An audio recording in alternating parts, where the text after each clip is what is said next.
গাজা উপত্যকায় চলমান সংঘাত বন্ধে যুক্তরাষ্ট্রের প্রেসিডেন্ট ডোনাল্ড ট্রাম্প ঘোষিত শান্তি পরিকল্পনা নিয়ে আজ মিশরের পর্যটন শহর শারম আল শেখে বসছেন বিশ্বনেতারা। তবে এই সম্মেলনে যোগ দেবে না ইরান। আমন্ত্রণ পেলেও অংশ নিচ্ছে না দেশটি।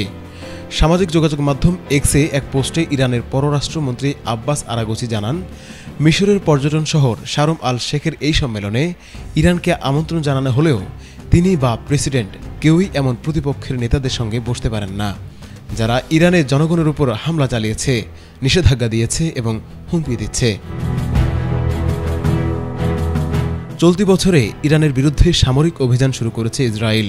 ইরানের পরমাণু কর্মসূচিকে কেন্দ্র করে শুরু হওয়া সেই হামলায় নিহত হন দেশটির একাধিক সিনিয়র কমান্ডার, বিজ্ঞানী ও সাধারণ নাগরিক।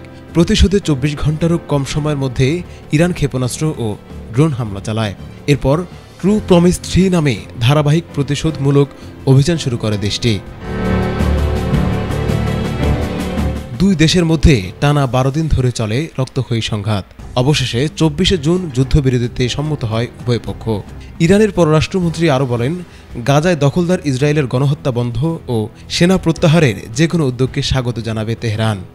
তার ভাষায়, ইরান এই অঞ্চলের একটি গুরুত্বপূর্ণ শক্তি ছিল এবং এখনও আছে। গাজা সংকট নিরসনে আয়োজিত এই সম্মেলনের যৌথ সভাপতিত্ব করছেন মিশরের president Abedul Fattah al CC এবং মার্কিন প্রেসিডেন্ট ডোনাল্ড ট্রাম্প। তবে ফিলিস্তিন ও দখলদার দেশটির কোনো প্রতিনিধি উপস্থিত থাকছে না।